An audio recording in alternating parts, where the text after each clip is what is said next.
नबी करीम सल्लल्लाहु अलैहि वसल्लम की नबुव्वत से मुतमईन नहीं है। इस जमात में एक और मौलवी साहब आए, उनका नाम था अबू आला मौदूदी साहब। क्या नाम था? 7 साल अबू आला मौदूदी तबलीगी जमात में रहे। फिर तबलीगी जमात में रहने के बाद उनकी जमीन ही इनसे मौलवी इलियास कांदेलवी साहब से, तो उन्होंने कहा कि मैं अपनी अलग जमात बनाऊंगा। चुनांचे उन्होंने एक अपनी अलग जमात बनाई और जमात बनाने के बाद एक किताब लिखी। तस्वुर वही देवबंद का था क्योंकि ताल्लुक देवबंद से था। 7 साल तबलीगी जमात में रट्टे गट्टे खाए थे, असरात वही थे, अकीदा वही था। किताब का नाम क्या था? किताब का नाम है रिसाले दीनियात। ये किताब आपके सामने मैं पेश कर रहा हूं। इन्हीं के इदारे मरकज मकतबा इस्लामी दिल्ली ने छापा है। सफा नंबर इसका 47। कहते तुमको खुदा का इल्म हासिल करने की जरूरत है। ये लोगों से मुखातिब होकर कह रहे हैं कि तुम खुदा का इल्म हासिल करने की तुम्हें जरूरत है। तुम ये जानना चाहते हो कि खुदा की मर्जी के मुताबिक जिंदगी बसर करने का तरीका क्या है। तुम्हारे पास खुद इन चीजों के मालूम करने का कोई जरिया नहीं है। अब तुम्हारा फर्ज है कि खुदा के सच्चे पैगंबर की तलाश करो। भाई, तलाश वहां किया जाता है जहां चॉइस होती है, जहां चुनने का इख्तियार होता है। क्या नबी करीम सल्लल्लाहु अलैहि वसल्लम के बाद और नबी चुनने का हमें इख्तियार है? बोलिए, तलाश करने की जरूरत है। तलाश वो करे जिसके पास नबी ना हो, जिसका रसूल पे ईमान ना हो। जब हमने रसूल को आखिरी नबी मान लिया, हुजूर पर ईमान लाए, तो अब हमें और किसी नबी की तलाश की जरूरत। और जो हुजूर से पहले अंबिया गुजरे, हम सब पर ईमान रखते हैं, लेकिन तालीमात शरीयत रसूलुल्लाह की मानी जाएंगी, तो नए नबी की हमें जरूरत नहीं। लेकिन ये कहते हैं तुम्हारा फर्ज है खुदा के सच्चे पैगंबर की तलाश करो। इस तलाश में तुमको निहायत ही होशियारी और समझबूझ से काम लेना चाहिए। कहते हैं तलाश में समझदारी से काम लो, समझबूझ भी होना चाहिए। क्योंकि अगर किसी गलत आदमी को तुमने पैगंबर समझ लिया तो वो तुम्हें गलत रास्ते पर लगा देगा। मगर जब तुम्हें खूब जांच पड़ताल करने के बाद ये यकीन हो जाए कि फुला शख्स खुदा का सच्चा पैगंबर है, तो इस पर तुमको पूरा एतमाद करना चाहिए और इसके हर हुक्म की इताअत करनी चाहिए। अगर तुम्हें यकीन हो जाए कि हाँ फुला साहब जो है सच्चे पैगंबर है, उनकी इताअत में लग जाओ, उन पर एतमाद करो और उनकी बातों और उनके हुक्मों को मानो। बताइए, अगर आज कोई शख्स किसी नेक आदमी को देखे और कहे कि यार मुझे लगता है ये नबी है, और वो नबी उसको मान ले, तो क्या वो मोमिन रहेगा? बोलिए, नहीं रहेगा। क्योंकि आका फरमाते हैं मेरे बाद कोई नबी नहीं। अगर मेरे जमाने में मूसा आ जाए और तुम मुझे छोड़कर मूसा की पैरवी में लग जाओ, तो तब तुम भी गुमराह हो जाओगे। इसलिए कि मूसा को भी मेरी पैरवी के बगैर कोई चारा नहीं।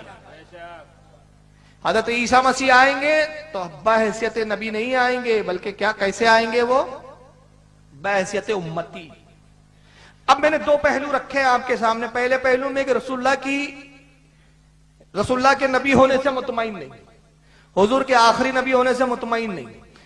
अब जो कौम, जिस जमात के मौलवी रसूल को आखिरी नबी ही ना माने, वो मोमिन कैसे हो सकते हैं? और जब ये मोमिन नहीं, तो जो इन जमात के ऐसे मुल्लाओं को रहमतुल्लाह अलैह कहे, अपना बुजुर्ग कहे, तो यकीनन फिर इसने उनको बुजुर्ग कहकर अपना हश्र भी उसी की तरह किया, और अपना अकीदा जब उसी तरह बना लिया तो ये भी काफिरों में से हुआ। अब ये दूसरा पहलू देखिए कि जो नबी नहीं है उनको नबुवत के दायरे में लाने की कोशिश हो रही है, और रसूलुल्लाह को नबी मानने के लिए तैयार नहीं, लेकिन जो नबी नहीं है उनको कैसे नबुवत के दायरे में लाया जा रहा है। मैं एक पहली क्लिप आपको सुना रहा हूं, डॉक्टर जाकिर नाइक साहब। जरा इनसे एक सवाल हुआ, उसका जवाब दिया इन्होंने, जवाब सुनिए इनका। इसीलिए वेद अगर खुदा की किताब थी उस वक्त के लिए थी, उन लोग के लिए थी। आज हमें मानना चाहिए आखिरी किताब कुरान मजीद। इसी तरीके से एक शख्स ने मुझसे पूछा था, क्या मान सकते हैं कि श्री राम और श्री कृष्ण खुदा के भेजे हुए पैगंबर है? कुरान में आता है सूरह फातिर सूरा नंबर 35 आयत नंबर 24 में कि अल्लाह ने हर कौम के पास एक पैगंबर भेजा है। नाम से सिर्फ 25 पैगंबरों का जिक्र है कुरान में, नाम से सिर्फ 25 पैगंबरों का जिक्र है कुरान में। तो अगर कोई शख्स मुझसे पूछता है कि श्री कृष्ण या श्री राम क्या पैगंबर हो सकते हैं खुदा के, तो मैं ये कह सकता हूं क्योंकि उनका नाम कुरान में मौजूद नहीं है, हो भी सकते हैं नहीं भी हो सकते हैं। क्योंकि उनका नाम कुरान में मौजूद नहीं है, हो भी सकते हैं नहीं भी हो सकते हैं। 3 बातें बोली और तीनों बेवकूफों से भरी हुई। तो इन 3 बातों के बोलने के बाद फिर मैं ये कहने पे मजबूर हो जाता हूं कि किसी गधे को टाई और कोड पिना दो तो उससे पढ़ा लिखा नहीं बन जाता। पहली जहालत, कहते अगर वेद खुदा की किताब थी तो उन लोगों के लिए थी, पहले वालों के लिए थी। मुझे बताइए, वेद जो है ये 4 वेद है, यथुर्वेद, ऋग्वेद, सामवेद, अथर्ववेद, ये 4 वेद ये खुदा की किताब है। जाकिर साहब इनको 4 किताबों को खुदा की किताब बता रहे हैं, तो फिर जाकिर साहब को चाहिए कि 4 आसमानी किताबें ना बोले, कल से 8 बोलना शुरू कर दे। क्योंकि एक तौरेत, इंजील, ज़बूर और कुरान, ये 4 तो हम जानते हैं, ये 4 दूसरी वो वेदों को हम नहीं जानते। ये इंसानों की लिखी हुई है, बल्कि जो मजहब के लोग इन किताबों को मानते हैं उन्होंने भी कभी आसमानी किताब होने का इसका दावा नहीं किया। वो भी कहते कि हमारे ऋषि मुनियों ने लिखी है, मगर ये पता नहीं इनको कौन सी रिश्वत मिली है वहां से। तो इन्होंने अब चूंकि नबी बनाना था कुछ लोगों को, तो कहते हैं कि साहब अगर वेद खुदा की किताब थी तो उन लोगों के लिए थी, उस वक्त के लिए थी, आज हमें कुरान मानना चाहिए। इसी तरह कुछ लोगों ने मुझसे पूछा कि क्या हम मान सकते हैं कि श्री राम, श्री कृष्ण खुदा के पैगंबर हो सकते हैं? पहले ये बताइए, क्या वो कौमें इन जातों को, मतलब अहले हुनूद जो है हिंदुस्तान के और दिगर लोग, क्या इन जातों को नबी मानते हैं? नहीं मानते। तो जब उस कौम के लोग ही नहीं मानते तो इन्हें क्या पड़ी है कि जनाब खींचतान के नबियों के दायरे में ला रहे हैं? तो पता चला कोई दाल में कुछ काला है, क्या दाल ही पूरी काली है। अब उसके बाद दूसरी जालत सुनिए, कहते कुरान में सिर्फ 25 अंबिया के नाम है, 25 नबियों के नाम है। अब मुझे बताइए, कुरान में जब 25 नबियों के नाम है तो जाकिर साहब से पूछ रहा हूं, क्या उन 25 में राम का नाम है, कृष्ण का नाम है? चलो कुरान में नहीं है तो हदीस में है। कोई वहाबी माइका लाल किसी हदीस में राम और कृष्ण नबी है, ये हमें ऐसी कोई हदीस ज़ईफ से ज़ईफ, मौजू, लंगड़ी, लूली, किसी भी तरह की कोई हदीस दिखा सकता है? चलो हदीसों में नहीं तो कम से कम हमारे उलमा की किताबों में ही दिखा दो। नहीं, किसी ने नहीं कहा, मगर हिंदुओं को खुश करना है, हिंदुओं के तलवे चाटना है। तो कहा कि साहब कुरान में 25 नबियों के नाम है, उसमें राम और कृष्ण का नाम नहीं है। अबे जब है नहीं तो फिर काय को नबी बनाने पे तुला हुआ है? कहता कुरान में चूंकि नाम नहीं है तो नबी हो भी सकते हैं, नहीं भी हो सकते हैं। हो भी सकते हैं। अरे तो जब नाम नहीं है तो हो कैसे सकते हैं? हदीसों में जिक्र नहीं तो हो कैसे सकते हैं? जब उलमा ने जिक्र नहीं किया, किसी इमाम ने अपनी किसी किताब में इसका तस्करा नहीं किया, तो फिर हो कैसे सकते हैं? तो ये हो ही नहीं सकते। तो ये हो सकते का तुक्के की जरूरत क्या है? हो सकता है कि कोई वहाबी कहे कि नहीं साहब, उन्होंने बाद में ये भी तो कहा कि नहीं भी हो सकते हैं, साथ में ये भी तो जुमला कहा। मैंने कहा सुन लीजिए, पहला कुफ्र के बाद के जुमले से नहीं धुलने वाला। समझ में आ रही है ना बात? भाई किसी को गाली बक दो और सॉरी बोल दो तो चल जाएगा, किसी का कत्ल कर दो और बोलो सॉरी, शरीयत इस सॉरी को नहीं मानती, सजा दी जाएगी, सजा अपनी जगह नाफिज होंगी। तो आपका यह कहना है कि हो भी सकते और उसके बाद भी कहना नहीं हो सकते काम नहीं देगा, और अगर आप समझते कि नहीं ये काम देगा, इससे आप बच जाएंगे, इससे आपका हुक्म नहीं लगेगा, तो फिर मैं आपकी ही जुमलों में एक मिसाल देता हूं। इसको फिर तौहीन मत बोलिए, तौहीन पर महमूल मत कीजिए। अब मैं ये कहता हूं डॉक्टर जाकिर नाइक हरामी हो भी सकते हैं, नहीं भी हो सकते। क्या बात है। अब मैंने हरामी तो कहा नहीं इनको, बैलेंसिंग बात की होने की तरह। भाई हरामी हो भी सकते हैं, नहीं भी हो सकते हैं। तो सारे वहाबियों के पेट में दर्द होगा, कहा हरामी बोली तो दिया है, हो भी सकते तो बोला है, अब बाद में मार के सहला रहे हो। हमने कहा तुमने भी तो यही हरकत की है कि पहले नबी भी बताया खींचतान के, और फिर अपने आप को बचाने के लिए तुक्का छोड़ दिया कि नहीं भी हो सकते। चलिए जाकिर साहब ने तो कहा हो भी सकते हैं, नहीं भी हो सकते, लेकिन आपको ताज्जुब होगा, एक किताब लिखी गई, इसका नाम है हदियतुल मेहदी। लिखने वाले मौलवी वहीदुज्जमा साहब है। मौलवी वहीदुज्जमा हैदराबाद के बहुत बड़े वहाबियों के मुल्ला थे, मर गए। हदियतुल मेहदी नाम की किताब लिखी, इसकी जिल्द नंबर 1 सफा नंबर 85, अरबी जबान में किताब।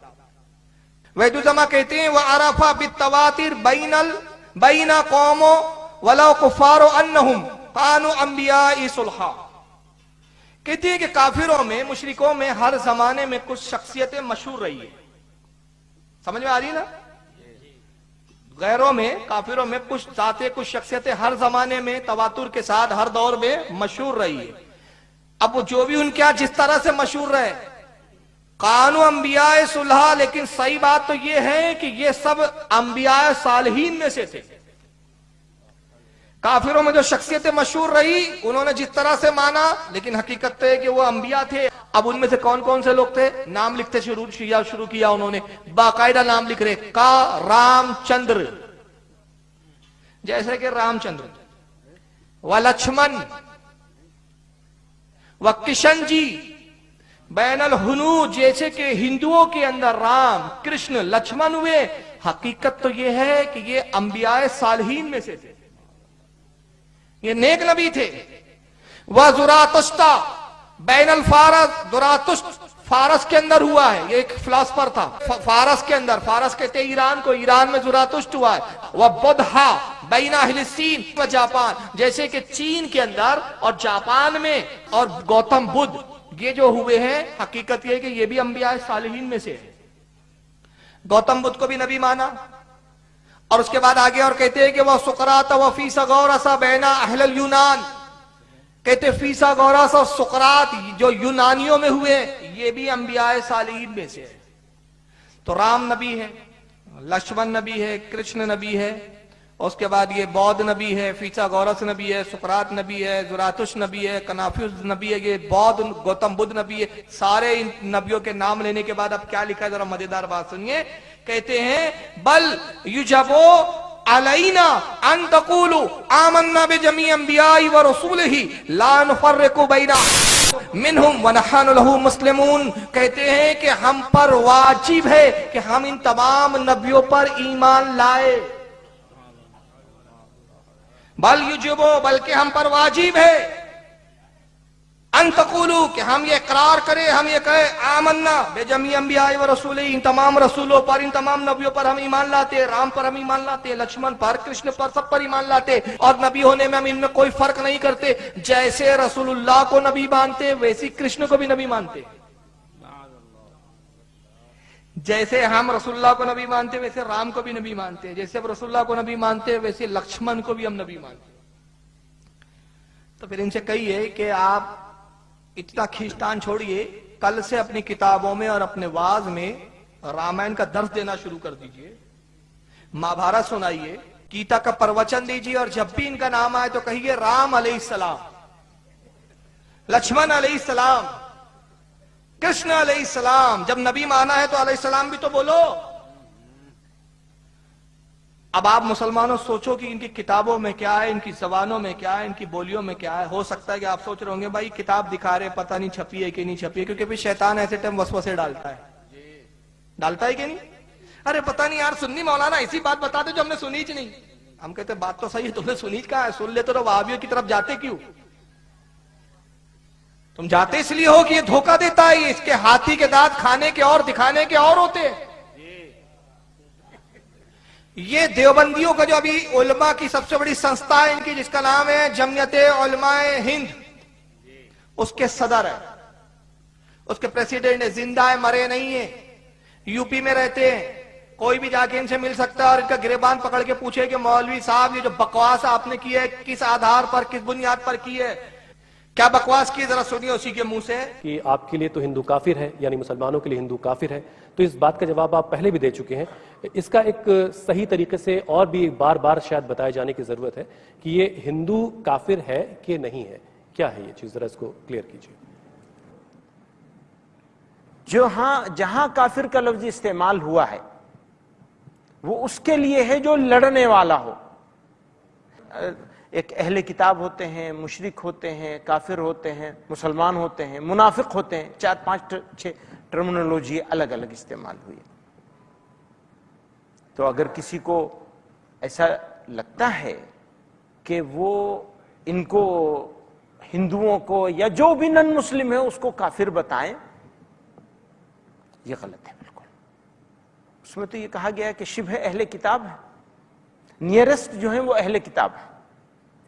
तो यहाँ के लोगों के बारे में ये कहा ये गया। बात इतनी ज्यादा लोगों के बीच कैसे फैल गई जब कुरान उन्होंने तो कहा मौलाना हजरत मौलाना कासिम नानोतवी रहमतुल्लाह अलैह ने लिखा है कि मैं जब उनकी तालीमात देखता हूं तो मुझे ऐसा लगता है कि श्री रामचंद्र जी के बारे में और श्री कृष्ण जी के बारे में, दोनों के बारे में लिखा है, किताब लिखी है कि उनकी तालीमात का मतलब टीचिंग्स, जब हम टीचिंग्स देखते हैं उनकी तो हमें ऐसा लगता है कि वो नबी थे, ऐसा महसूस होता है। अब आइए जीते जागते एक मौलवी साहब को भी दिखा दूं मैं। इनका नाम है मौलवी मुफ्ती इलियास। मुफ्ती है, मैं चैलेंज करता हूं कयामत आ जाएंगी ये खबीस मौलवी एक भी इस्लामी स्कॉलर की कोई एक सबूत में किताब नहीं पेश कर पाएंगे। क्या बकवास की, जरा सुनिए उसी के मुंह से। जमात उलेमा के मुफ्ती मोहम्मद इलियास ने एक हैरान करने वाला बयान दिया है। अयोध्या में मोहम्मद इलियास ने कहा कि भगवान शंकर मुस्लिमों के पहले पैगंबर हैं और इस बात को मानने में मुसलमानों को कोई गुरेज नहीं है। जमात उलेमा 27 फरवरी को बलरामपुर में कौमी एकता का कार्यक्रम करने जा रहा है और इसी कार्यक्रम में अयोध्या के साधु संतों को भी आमंत्रित करने के लिए एक प्रतिनिधिमंडल फैजाबाद आया, जहां मुफ्ती इलियास ने यह बयान दिया। लोग समझते हैं कि हमारा धर्म जो है वो मक्के मदीने से आया है, गलत है ये। हमारे धर्म की शुरुआत यहीं हिंदुस्तान से हुई है। शंकर जी वहाँ लंका में आए थे, ये वो हमारे धर्म के इस्लाम धर्म के सबसे पहले प्रॉफिट हैं, वो हिंदुस्तान में आए थे। ये हमारा जन्म भूमि भी है, हमारा धर्म भूमि भी है, इसलिए हमको उससे प्यार है।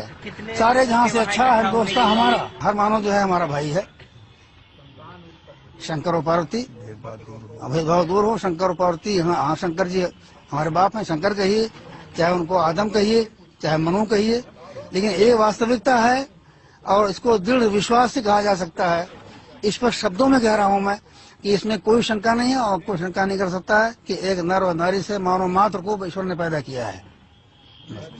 ये वास्तविक आधार हमारे ध्यानों से निकल गए हैं, कार्बन आ गया है, उसको साफ करना पड़ेगा और दिलो दिमाग पर इसको बिठाना पड़ेगा, जब ये कौमी एकता कायम होगी।